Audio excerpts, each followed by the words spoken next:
Hello and welcome to the Ice Guys, brought to you by the National Hockey Now Network. This is the show that takes you into the world of the National Hockey League. Every game, every day, from a betting perspective. With pro sports handicappers, Ian Cameron, Alex B. Smith, and various guests from the world of hockey and sports betting. And now, here's your host, Ian Cameron. Welcome to the Ice Guys, presented by National Hockey Now. Sunday, October the 30th. Ian Cameron, Alex B. Smith, ready for the Sunday NHL slate. Five games today in NHL action. Before we get to that, we'll do a look back on what we saw on Saturday. And we started the day with a pretty wild and entertaining game with the Rangers and the Stars. Not sure any of us anticipated 9 goals with Jake Ottinger and Igor Shesterkin starting out as the goaltending matchup in that game, but definitely surprising to see 9 goals, although an injury to Jake Ottinger early in that game, replaced by Scott Wedgwood, kind of changed things a little bit for the course of that game. But give the Rangers credit, a team that had scuffled the last few games, needing a bounce-back performance, and they certainly were able to deliver that with the 6-3 win, an explosion really in the third period from the New York Rangers to get the victory there in that game. And we saw Florida with a bounce back against Ottawa. They snapped a losing streak with a 5-3 win over the Senators. That Shane Pinto money train with his goal scorer prop keeps on rolling as well. Another nice plus 375 winner with that. So just keep riding him right now to score goals seems to be a good decision. How about Tampa Bay? For those that had Tampa in regulation, my goodness, a last-minute winner to get the victory over the San Jose Sharks by a score of 4-3. I actually ended up betting small the Lightning in regulation. I know Alex had the team total over 3.5. So very nice to see a late game-winning goal from the Lightning in that game. One of the shocking results of the day, Montreal putting a 7 spot, scoring a touchdown, kicking the extra point as well against the St. Louis Blues, 7-4. What a debacle it was for the Blues. Just piss poor puck management in that game. They end up losing 7-4. Carolina comes back to beat, even in defeat, the hard-trying Philadelphia Flyers, who fell behind and battled back and actually took the lead. But Carolina tied it late and then won in overtime. But the Flyers' effort every single game still seems to be very, very solid in that one. Buffalo roars back from a third-period deficit to a 3-1 deficit going into the third. They scored 2 in the third, and Tage Thompson had an incredible night for the Sabres, showing why they're paying him the bigger bucks, because he was the guy that spearheaded that comeback. And then they get the Victor Olofsson power play goal in overtime for the 4-3 win against Chicago. I was on the over, so happy to see that come through. The Detroit Red Wings, 2-1 victory over Minnesota. See, that's what Detroit's going to be capable of doing every now and then. We know this team's is a little bit better this year. Gone through a little bit of a tough week, losing to New Jersey and Boston. But boy, what a performance last night from Ville Husso in net. And the Red Wings were able to make it stand up with a 2-1 victory over the Wild, who did have Philip Gustafsson. But hey, can't blame Philip Gustafsson too much. You score only 1 goal, you're not going to win too many hockey games. Washington shuts out Nashville. It serves me right for trust in Nashville just because they beat St. Louis and Thomas Greiss, the backup, on a back-to-back. They were not. And look, Washington suffered some key injuries in that game as well. TJ Oshie left that game. John Carlson left that game. They were down a defenseman, down a forward, and still Washington puts a shutout on the road against Nashville. So terrible stuff there from the Preds. Terrible stuff from Pittsburgh. Thought it was a good spot, good situation, and they still cannot get the job done. A wretched road trip for the Pittsburgh Penguins mercifully comes to an end. They lose 3-1. Great battle of Alberta once again. Oilers and Flames, 3-2 Oilers in that game. Nice, great performance by McDavid in the third period. Markstrom, one of his better performances even in a losing effort against the Oilers that he's had, albeit the tying goal was just one that can't go in. It was just a little bit of a fumble of the puck behind the net. McDavid capitalized and just shot it right away from the boards area. Markstrom just wasn't set. Bad goal to give up, which is unfortunate because it's a little bit of a blemish on what was a really good outing from Markstrom. And Skinner, outstanding again for the Edmonton Oilers in victory. Man, like I said, I think Jay Woodcroft's in a spot now where he's got to keep starting this guy. He's the hot hand right now for the Edmonton Oilers in net. and a great game from Connor McDavid. No question about that. So we'll see if the Oilers will go back to Skinner again moving forward, but a nice win there. And we have to bring this up as well. Actually, we'll save it for the recap at the end of my recap here when we bring Alex in for his thoughts. But I will wrap it up with the thing that pissed me off most last night is someone with Colorado as a best bet on the show. Oh, boy, my goodness, something you just do not expect to see happen to a team like the Colorado Avalanche. A 3-1 lead goes by the wayside, and they end up losing 5-4. It ended up 5-3, actually, and then they got a late goal after it looked like the Islanders had already put it away with the empty net.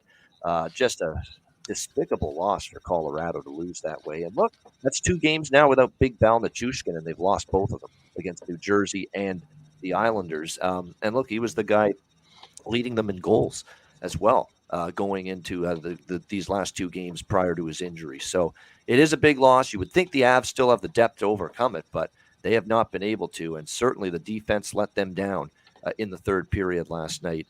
And before we get to Alex's thoughts, how much I love Daryl Sutter, right? You absolutely know that. I think he is not only a great coach, multiple Stanley Cup champion.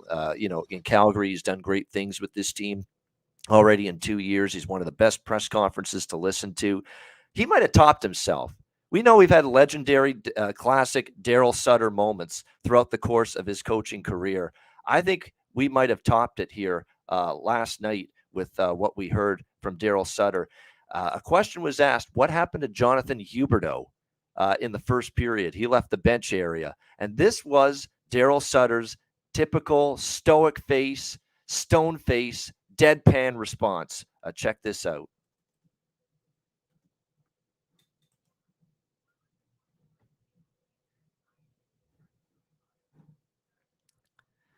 Let me see if we can get the sound. Yeah, they unmute. Hold on, here we go. Huberdeau left the bench for a little bit in the first period. Are you able to say what it was? I think he'd go take a shit. Huberdeau left. Let's repeat that one more time. Are you able to say what it was? I think he'd go take a shit. Huberdeau left the bench for a little bit in the first period. Are you able to say? I think he'd go take a shit. Huberdeau left the bench for a little bit. Oh my goodness! How good is that right there? That's amazing. Yeah. I had to go take a shit. It's not I was getting my stick taped up or my skates repaired, or no, just not. Or he could have even just said, "Not feeling well." Just had to go to the dressing room. Catch his breath. See maybe he's lightheaded or something. No, he had to go take a shit. He had a number 2. Oh my gosh, Daryl Sutter never changed. You are a beauty. Very few guys in this league keep it real like Daryl Sutter does. I mean, it's just absolutely fantastic. He is by far one of the best coaches for press conferences. He's going to give you everything you want to know. Yeah, everything. Exactly. That's what I said on Twitter. Like, it's basically the stuff you didn't need to know, but you hear about it anyway. That's basically a Daryl Sutter right there talking about a little washroom break for Jonathan Huberdeau in the first period last night. That guy is classic. And you know what put that whole statement and that quote over the top? What he said there, I think you got to go take a shit. And he had the stoic face the whole time. Like, he's not even a little wry smile, no little grin or anything. Just stoic, just serious, just deadpan face the whole fucking time he's saying it. That's the best part of it. Yeah, it was great. That was great. I'm glad you had that clip loaded up because I saw that late last night and was cracking up laughing. Yeah. Great Daryl Sutter. Like I say, that's must-see television. I mean, every Flames post-game, I'm looking for those post-game press conferences at Daryl Sutter. I'm there every single time. Alex, thoughts on the card from yesterday? Yeah, I mean, we'll start. Well, I mean, like I said, there was just a lot. We'll start with that early game because I watched pretty much most of that, the Dallas and the Rangers. That 3-goal stretch where the Rangers pretty much put the game away, that's the marker. And that needs to kind of be the blueprint for how the Rangers play throughout the season, and definitely once they get into the playoffs. Because when they turn that offense on, they get that pinpoint passing down to a crisp like they did in that sequence, they are unstoppable. They are, like I said, as good as, if not, especially right now without Nichushkin, better than Colorado offensively. When they have all their ducks in a row and everybody's healthy, they are lethal. And that game was actually fairly close, even with Wedgwood and net. having to come in, I think maybe like 5 minutes into the second period, basically. And keep in mind, Shesterkin got clipped from behind and looked like he might have had to leave the game early in the first period, too. So that was a real kind of back and forth game, a lot of physical battles. It was a fun one to watch. And the Rangers, we talked about how they couldn't get their offense rolling. The last 5 games that they had lost, they had 5 goals total. Well, they come back and put 6 up in one night. So, like I said, can't count them out. Colorado Avalanche, very disappointing. I did have a play on them. Gave it out on the show, and take a big lead. I expect them to bounce back after getting shut out and having Georgiev and net against the Islanders, a team he's played well against, and then the wheels just completely came off of them. Just a really rough spot. Like I said, without Big Val, this team looks a bit lost. And I mean, yes, he had an incredible postseason last year, but I didn't think he was going to emerge to be, as important as a Landeskog or McKinnon. He's right there with those guys. And so it looks like his contract is definitely worth his weight for sure. They definitely need him back as soon as possible. And the Pittsburgh Penguins, Martin Jones, who we've, shitted on for a long time on this program, he stood on his head in that second and third period last night. It wasn't so much that Pittsburgh laid an egg. He played a wonderful game. That's probably the best I've seen him in net in a very, very long time, probably since his LA and early San Jose days. So you got to give credit where credit's due on that point. Buffalo and Chicago was an interesting game I watched a little bit of. Pushed on the first period over a 2. That was my best bet on the show. Could have easily gotten that. There was a ton of power play chances in that first period and a lot of scoring chances for both teams. Arvid Soderblom held his own. He made 41 saves in the game, and of course going in, a few minutes in the overtime. So 63 minutes worth of action. Making 41 saves, only giving up 4 goals. That's not bad. Last year, he would have probably given up 8 or 9 if he was facing 41 shots. So maybe there's a little bit of improvement there. I'm still not going to sign him off as a true NHL backup just yet, but and a good win for Buffalo coming back home.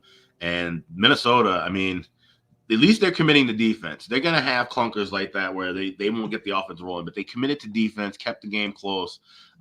Detroit puts away. If you had Detroit puck line, I feel bad for you. There was 2 wide open empty net chances that the Wings whiffed on late in that third period. But now you get the Hawks and Wild meeting up in Chicago tonight, back to back, and both teams off of a loss. Should be a fun one to watch. Yeah, but that was one of those bane of Alex D. Smith's existence moments there, because he's been very agitated over the years about these scenarios where these players miss these wide open. Like 5 years now, 5 years where we see these guys, and at least we're not seeing them intentionally chip the puck toward the right toward the blue line dasher, and then just they're actually going for the net and still missing it. It's like, if I'm a coach and you miss an empty net like that, I'm having you shoot at 50 empty nets the next day in practice. It's just simple as that. No, You I can't agree miss with those. that. Yeah, no question. And definitely a situation right now where, that's as frustrating as it gets for anybody that's betting a puck line, where, you get the wide open net. Should be something you're able to capitalize on. And it's you're rushed. You feel like, and I think you just overthink it sometimes. And it's just incredible. I still remember the one from well over a decade. It had to have been 15 years ago. Christ, Alesh Hemsky was still playing in the league. Alesh Hemsky for the Oilers. That's how long ago it was when Dallas, they missed the empty net with 20 seconds to go. Guy falls down just on the backhand. It's wide open there, and he pushes it wide. Edmonton goes right down, and with 5 seconds left, scores the tying goal. That's one of the craziest sequences in hockey history. I don't think we'll ever see that again, to be honest. Yeah, that was incredible. You talk about how the missing a wide open net can get you to pay the price, and boy, they paid the price for it that night. The Dallas Stars in Edmonton. That was a long time ago. That was back in the day when Dallas and Edmonton were actually rivals. Those were some great meetings from the early '90s all the way until the 2000s. Yeah, exactly. They were, and it was definitely a great job by them to Edmonton to tie that game, but thanks to a wide open net that was missed.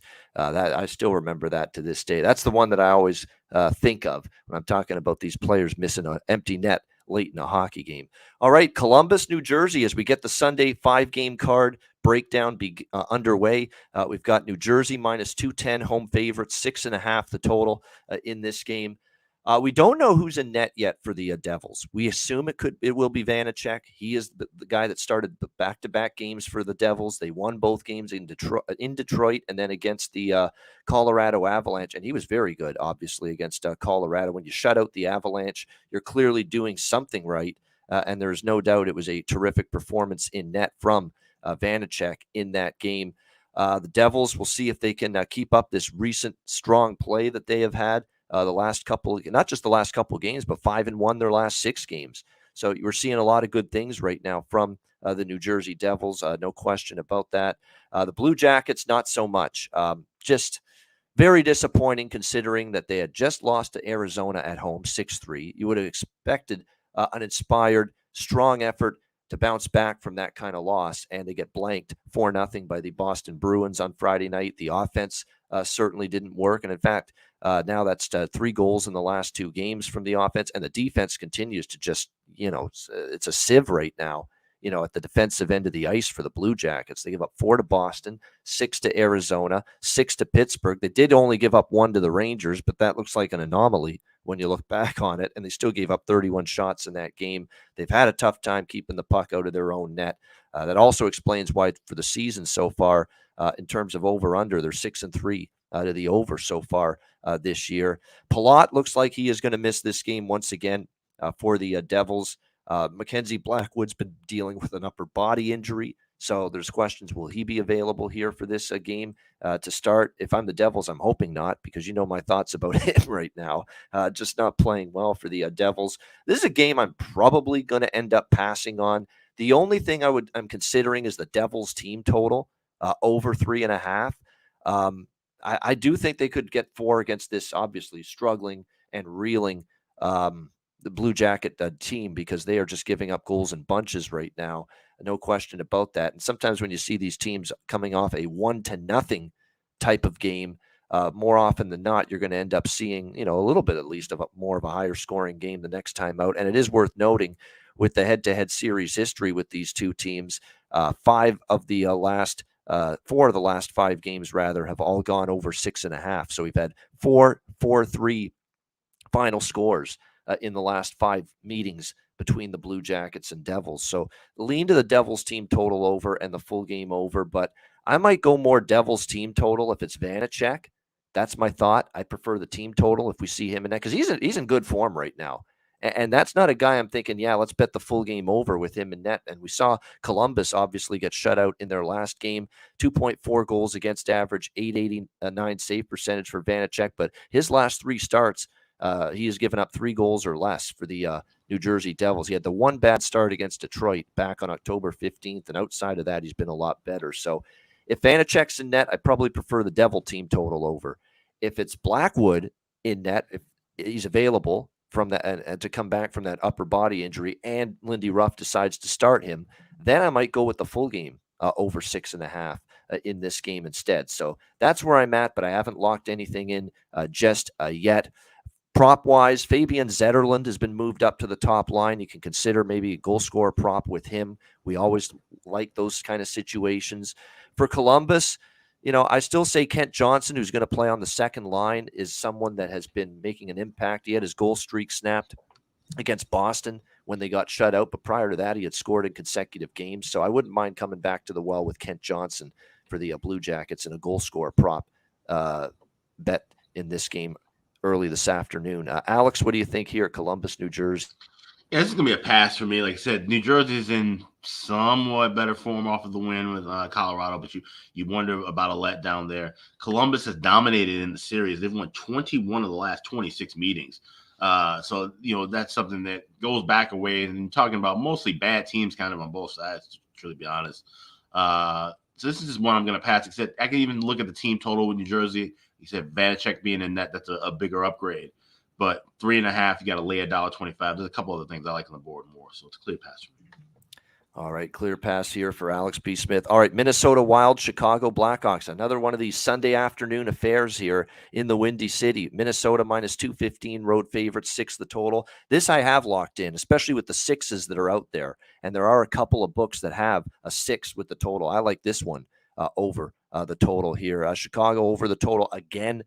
We talked about Chicago overs, Alex, coming into the season, and they're starting to live up to that billing, aren't they, right now with that those overs. The Seattle game last Sunday, remember that was an early Sunday afternoon game. We had a friggin' shootout in that game, 5-4, Seattle and Chicago. The Edmonton game earlier this week with Chicago was up and down the ice, went over the total. Buffalo last night looked like it had stagnated a little bit in the second period, but Buffalo comes back to win that game and pushes that game up and over the total as well. So they're an over machine right now, the Blackhawks. They are scoring goals, but they are obviously surrendering goals in bunches as well. Alex Stalock in net after he was given the day off yesterday, first of the back-to-back. They went with Soderblom, who didn't actually play that bad last night for the Blackhawks in that game last night. But back to Stalock in net for this one this afternoon. This is it's actually a 7 p.m. Eastern game, 6 p.m. Local time or start in Chicago. So it's not a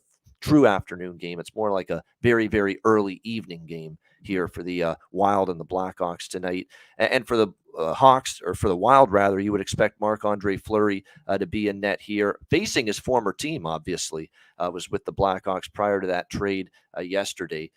He's been better lately, Marc-Andre Fleury. There's no question about that, but I could see Minnesota in a game where they got shut down. And look, most of the season, Alex, where have the adjustments been for Minnesota after a loss and after a game? It's been on the defensive end of the ice, because that's usually been where they've lost games. Last night, it was the offense that got shut down. So what do I expect today? Let's get our offense going again. Certainly a team defensively that will often let you get your offense going, that being Chicago. So over 6 -120 at DraftKings. Here is what you can find with this total, which is great. I mean, there's a lot of 6.5s. Make sure you shop around. But DraftKings does have over 6 -120 right now with this total. I like that for sure. And, the ability to get a 6 just in case we see 3-2 or 4-2, I should say, or that kind of a final score, or 5-1 is always good. So 6 -120 over for me with Minnesota, Chicago. Alex, what do you think here? Wild Blackhawks. Yeah, this is one of those, as I call, dreaded 6 o'clock Sunday starts. And the Hawks, historically, this is going back years and years, even during the dynasty run with the Cups, they've been terrible in these spots. And when you look at how the Hawks were playing a bunch of home games, had to fly to Boston, get on the road, and come right back and now play a division rival that always, the Wild always get geared up for the Hawks, no matter how good or bad they are. And the Wild also coming off of a back-to-back with a loss, except where the offense wasn't rolling. This screams first period over to me, and I like full game over too if you can find that 6 instead of DraftKings. But even that 1.5 minus $1.40, which I'm seeing $1.40s, $1.45. So like I said, shop around for sure. I really like this over. I think that's a decent price and a great number. I think we're going to see both offenses trade back and forth. Like I said, Fleury has been better, but I still want to see the first period has kind of been his Achilles heel throughout the games. He's gotten stronger as the game goes on. The Hawks can get one, and we know the Wild, I definitely feel like they can get one, if not two. So I probably might even look at taking a shot with Minnesota puck line as well. That's more of a lean, but I really love this first period over here, Wild and Hawks. Wild have just been absolutely lights out with the first period over. They got it done last night. They had 1.5. Like I said, you really got to shop these 1.5s. And with the Wild, they're one of those teams that I have circled high enough to where I don't mind laying the 140, 145, 150 juice as opposed to going on 2. I'd rather take them and lay that juice as opposed to some other teams where I feel a little more comfortable just riding with the 2. And if I push, I get out of there and get my money back. All right, good stuff there. Like an over 1.5. We'll lay the juice in this one with the over 1.5 first period. I'm going to actually bet and add it as a play as well. The Minnesota in regulation -128 is at Pinnacle for Minnesota in regulation. I think that's a good price there in that spot. And Minnesota off the loss too against Detroit. I think a good bounce back situation. And Fleury, I know it didn't go well in Chicago. I'm sure he had nothing with no problems with teammates or anything, but still, I mean, it ended up being a big disaster, his experiment going to the Chicago Blackhawks. So I think beating this team would be something he'd be wanting to do that. And one key on the flip side, Alex Stalock most likely getting the start net for the Hawks. Not only is this his former team, this is also his hometown team.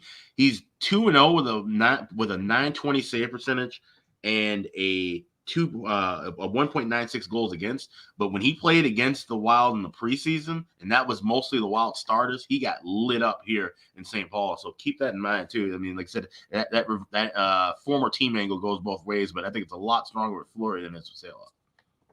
Yeah, absolutely. Props, Domi and look, I cashed in with Radish last Yeah, night for real the nice. Chicago Black. Mhm. He's starting to get it going. I'd go back to Radish tonight. Domi's never a bad option. And for Minnesota, it's Boldy and Rossi for me. I continue to think these guys get chances. And on a night where they only scored 1 goal in Detroit, I think there's a good chance we get either of those two guys finding the back of the net here tonight for the Minnesota Wild. And you know what? And look, maybe Seth Jones for an assist. I know he had one last night. He's been kind of chipping in a little bit more points wise. That's somebody I might want to dabble with potentially too. Yeah, no question about that. All right, Toronto, Anaheim. Next up, we've got the Leafs here, minus 180 as they end this long Western road trip tonight. 6.5 the total in this game. Man, I ain't laying $1.80 with the Leafs right now. That is for sure. But boy, you talk about you're not going to get all your preseason prognostications on teams correct. And man, it's looking like a big fat disappointment right now with the Anaheim Ducks, who I thought would be a lot better and still sitting on just one victory on the season. Not good for Anaheim. 1-7 entering this game. See if they can bounce back here. They certainly have the rest advantage. They played in Vegas on Friday, and now they get the Leafs on the second of back-to-back games with Eric Shalgren in net, which is no shock whatsoever. This was the plan all along. I don't get why Sheldon Keefe started him, though, in the San Jose game. Okay, he had a couple of days off. Samsonov was playing very well. And, I'm not blaming Shalgren for the loss, but it makes the team think that this is going to be easy street playing San Jose when you put your backup in there. You're putting your backup in there because it's San Jose. It's supposed to be a team you think you can beat, and you let your players think that way, that, it's just going to be easy. We're just going to step on the ice and beat the San Jose Sharks. Especially with the fact that it was not a back-to-back. I would have put Samsonov in net Thursday against San Jose, but he didn't do that. He put Shalgren in. Obviously, Samsonov played last night, and they hung him out to dry. I mean, that was pretty weak from the Leafs all around. I mean, defensive play, breakdowns, turnovers. They're ready to basically ship Justin Hall off to Siberia here right now, the Leaf fans in Leaf Nation, for his blunders, which seem to happen every single game right now. It's just been absolutely tough to watch on this road trip. I mean, so they desperately need some good vibes. They need something good to happen. You see that the superstar players are not putting the puck in the net right now. Even Nylander's cooled off after a nice start. Marner's not giving you much. Austin Matthews is still just sitting on 2 goals this year. It's really something that the big guns for the Leafs, they've been shut down. They're struggling at the moment. You would think this is the perfect opponent to get right against. A lot of teams are getting right against Anaheim, but I've just got my reservations about doing it here, especially on the long road trip. We saw Pittsburgh at the end of a long, struggling road trip. We thought, maybe bounce back. You want to salvage a road trip, salvage a win at the end of a kind of a disappointing road trip. Pittsburgh wanted to. Pittsburgh couldn't. So that tells me, it's no given that Toronto is going to be able to right the ship tonight, even against a reeling Anaheim team. So we'll see how this one plays out. All I know is we had Shalgren in net against San Jose. What did we see in that game? We saw goals. We saw that game go over the total. We saw the Arizona game when Shalgren started. They lost that game as well. He's 0-2 this year, 3.5 goals against average, .857 save percentage. And it's not that he's been bad. It's that he's not quite at the level where he can bail out defensive mistakes in front of him. And, man, we've seen a lot of those lately on this road trip from the Leafs. So I think the over's in play here. 6.5. I'm waiting for goalie confirmations on the Anaheim side, but right now that would be the way I'd play it. I'd stay off the side, look over the total here. Alex, what do you? Or I'd honestly take a shot with the Ducks, quite honestly, before I lay minus 180 with Toronto. But even then, they're reeling even more than Toronto is right now. What do you think here, Alex? Toronto, Anaheim. Yeah, this screams over, especially with Shalgren and net and Anaheim's just defensive woes right now. But 6.5 laying juice, or you even seeing a 7 right now? It's a tad bit steep. I could possibly try to wait and get a better price in game, but I don't know. We might see a goal here too early to the point where we can't grab that. So this is more likely going to be a pass for me. Leafs, you want to see can they wrap up what's been a kind of rough trip with a win here. But like I said, they just can't count on them right now, and definitely at this high of a price. You're even laying juice with regulation most likely. So this would be a pass. All right, pass for Alex here in this one. All right, New York Rangers, Arizona Coyotes now. Next up, the second game in Mullet Arena. We've got the Rangers minus 200. The total 6.5 in this one. Friend of the show, he was on the show with us last year during the playoffs. He'll be joining us again later this year. Eddie Lack apparently was at the Arizona game the other night against the Winnipeg Jets, the first home game there for the Coyotes in their new arena. We'll see how this one plays out on the second game at Mullet Arena tonight with the Rangers and Coyotes. Certainly back-to-back for the Rangers. Big win against the Dallas Stars. Yaroslav Halak should be in net tonight. Not confirmed, but you would expect that after Shesterkin got the nod yesterday for them against Dallas in that 6-3 win. For the Coyotes, Connor Ingram has been confirmed as the starting goalie, giving Karel Vejmelka a little bit of a break. It's not been great, I guess you could say, for Ingram in his 2 starts. 4.03 goals against, .871 save percentage in 2 outings for him with the Coyotes this year. So that's not great. The Rangers, I think team total is kind of interesting to me. I'd probably want to stay off the Rangers money line, Rangers regulation, Rangers puck line, because if it's Halak and net, you know how we sometimes say Yaroslav Shalakt instead of Yaro Halak, because he's been shellacked a couple of times this year. And the last time we saw him in net for the Rangers, it was a 5-1 victory for the Columbus Blue Jackets last Sunday. But I do think the Rangers here, again, when they get the offense going, and that was really an emphasis and a focal point after being shut out by the Islanders on Wednesday, they got it going against a very good Dallas team. So the over 3.5 kind of interests me here with the Rangers. Tricky game because you got them on the back-to-back, a team that's, not going to incite a lot of teams. And Arizona got badly outplayed by Winnipeg as that game went on, and yet they still only lost in overtime of that game. So I think it's a tricky game. It's a slight lean for me to the Rangers team total over in this one, but more of a game that I'll probably look at in terms of the prop market and goal scorer props. When I look at the Rangers goal scorer props here in this game, we've talked about Capo Caco a lot, being on that top line, but we've got some interesting moves here. Hedl out, Vitaly Kravtsov got injured against Dallas yesterday. And Alexei Lafreniere now on the second line. That might give you an opportunity there to look in his direction. For Arizona, if you're going to trust someone, I still say Dylan Guenther's your guy. Dylan Guenther's trying to prove himself to stay with Arizona after his 9-game rookie tryout runs out. And then the Coyotes and all teams after the 9 games, they've got to make a decision on their rookies, whether they stay with the team or whether they get sent back down. And Dylan Guenther's making a strong case right now to stay with Arizona beyond his 9-game period to start the year. 2 goals, 1 assist. He's been noticeable in a lot of these games. So if you're looking for the prop value for Arizona, goal scorer wise, Guenther at plus 400 to plus 450 in some spots would be that, in my opinion. Alex, Rangers, Coyote. This is one I really love for that first period over. Shop around for this. If you find that some 1.5 at 140, 145, anything higher than that, I would probably look to maybe, and same thing with the Wild and Hawks. If you see both those prices higher at your books, maybe go a half unit and grab the 2 or parlay them together, honestly. And I don't do that often, but I know a lot of people like to parlay these first period overs when they get to higher juices. But I like both of these a lot.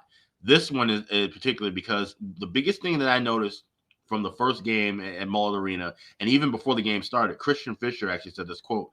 He says, "I've never played in a rink with boards this fast." And sure enough, what did he come out and see? He gets the first 2 goals in Mullet Arena history for the Coyotes. We saw back and forth. That really could have been a 3-2 first period with Winnipeg. And Winnipeg's not exactly an offensive juggernaut. But now you got a Rangers team that's coming off of, like I said, an incredible display of offense late in the third period to put away Dallas. And they have Yaroslav Halak in that, and Arizona's going with Connor Ingram. This could easily be a 2-2 game. So I for the show, I'm going to say go with the first period over 2 at plus 125 for the value. But definitely shop around. You should be able to grab that 1.5 at 140 or 145. I think both of them are fine bets. We should see at least 3 goals, if not more, in this first period. I think it's going to be really back and forth. A fun one to watch for sure. I'm going to throw together a little 3-game first period over 1.5 parlay on this card. And I'm going to actually go ahead. I'll make it official. I'm betting it, so anything I bet is official, you could say. But yeah, I'm going to go with a 3-game over 1.5 first period parlay. And I'm going to do it with the Minnesota-Chicago game. I'm going to do it with the Toronto-Anaheim game. And I'm going to do it with this game, Rangers and Coyotes, and end up getting, pretty decent price with all three of those. So I think that's a good call there. I think they all could hit an over 1.5, honestly, in the first period, all three of those games. Let me just check this out here, what we've got here. I'm going to just pop it. I'm just going to put it in the old calculator right now, and we're going to see what kind of overall parlay odds we get with it. Hold on one sec. All right, there's the first two. There's Rangers and Coyotes. Here we go. Plus 338. There you go at Pinnacle for over 1.5 3-game parlay there. Minnesota, Chicago, Toronto, Anaheim, New York Rangers, Arizona. Plus 338 right there. Yeah. So that's a good price. I like that. Yeah, definitely going to sprinkle something on that. All right, final game of this Sunday card, Winnipeg Jets, Vegas Golden Knights. Vegas minus 205 home favorite, 6.5 the total in this game. I think Vegas probably wins, and it's the end of a road trip, I believe, for the Jets. I think they go back home, if I'm not mistaken, after this. And Vegas is rolling right now, just dismantled Anaheim on Friday night. I'll tell you what, Bruce Cassidy has these guys playing good hockey both ends of the ice. I mean, defensively, they've been on point. No breakdowns, no loss of coverage, no turnovers with the puck for the most part. Sound, steady defensive hockey. And Logan Thompson's been very good in net for this Vegas Golden Knights team. So there's lots to like with the way this team is playing right now. No question about that. Jack Eichel's been solid to begin the year for the Golden Knights. Jonathan Marchessault, Johnny Masserole, as Cherry would call him. Yeah, he's gotten off to a nice start. So there's lots to like with Vegas here right now and the way they're playing. It's the end of a road trip, like I said, for Winnipeg. Although it's not a long road trip. I mean, it's LA, Arizona, and now here tonight. But, it's still a little bit of a tricky spot. But they're playing well. They've won 3 in a row, the Jets, on this road trip. Or they've won 2 on the road trip. They won the last of their homestand earlier this week against St. Louis 4-0. It looks like it hasn't been confirmed yet. But I think we'll probably end up seeing a goaltending matchup of Hellebuck and Thompson tonight in this matchup, which would be one hell of a goaltending matchup if that's indeed the case. And when you look at the way both of them are playing, Hellebuck's gotten off to a very strong start this season for the Winnipeg Jets. No denying that whatsoever. You look at Hellebuck's numbers so far, 2.51 goals against, 925 save percentage. How about Logan Thompson's numbers? After that 4-0 shutout against Anaheim, 29 saves he made in that shutout performance. He really is among the NHL leaders, goals against and save percentage, 1.69. Goals against average, 943 save percentage for Logan Thompson. So Ryguy's basically on to what I think about the total in this game. Under. Yeah, and I'm not a big Now, I'm not betting it because you know what happened the last time I loved an under. It was Florida against Philadelphia earlier this week. And I think that game was like 2-1 in the first 10 minutes. It's just your typical Ian Cameron horseshit luck and just, bad results whenever I like an under. It's uncanny across all sports how this happens to me when I like an under. I think it's a great under. It makes sense. All the logic makes sense. Florida was struggling to score. Philly's pretty good defensively, and they can struggle to score, and yet that game flew over the total. But I still think the under is the way to go in this game. 6.5. I think the Jets, they're going to want to play good, tidy game. The Vegas Golden Knights certainly are playing that way right now. No question about that. If it is Hellebuck and Thompson, you got guys that are in great form in between the pipes. So I lean Vegas in regulation. I may stay off it because the Winnipeg Jets lost badly in Vegas already once this year. I think they want a little redemption and a little paybacks. And they're playing well right now, the Jets. So I'm not in a rush to lay the price with Vegas. I think Vegas is still better than Winnipeg. They'll win this game tonight, but I'm not going to get involved in the side. We'll lean under 6.5. Alex, what do you think here? Jets, Golden Knights. I'm actually debating and looking at possibly playing this draw at plus 360. I think, like I said, with Winnipeg already being embarrassed in Vegas before, this could be a good goaltending battle. I could easily see this being a 2-2 or 3-3 kind of game going past 60. So I'm going to take a shot here with the regulation draw. I'm trying to find the best prices. I think plus 360 is probably the best thing that's out there. So I'll go with that. Yeah, this one could be close. Winnipeg's off. Winnipeg is off, rather, an overtime game against the Arizona Coyotes, of course, on Friday night in the first game at Mullet Arena. So, yeah, the under, Eileen, and that draw, we'll see if it's I think it's probably worth a look because I think the Jets are going to want to play a lot better. Remember, that was on a back-to-back.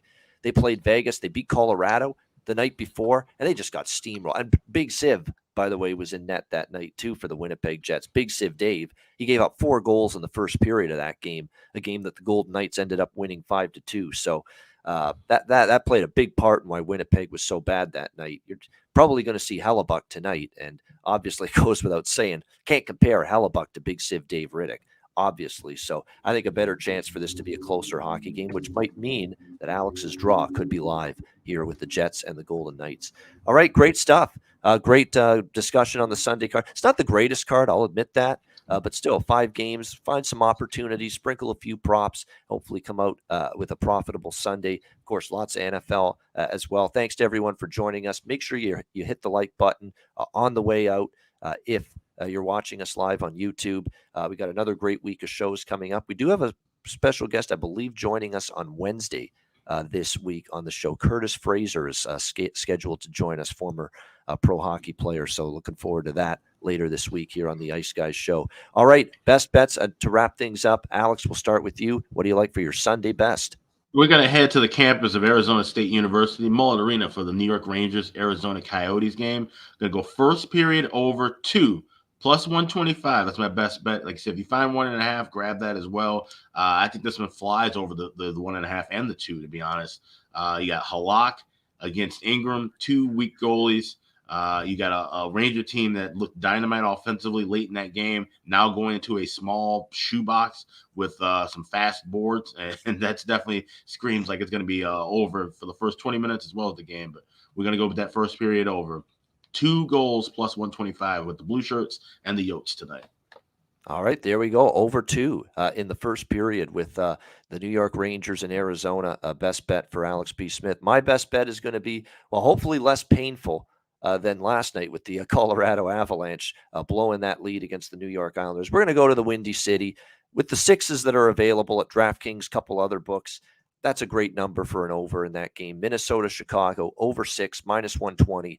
That is going to be my best bet for this Sunday NHL card. And that'll wrap things up for this Sunday edition of the show.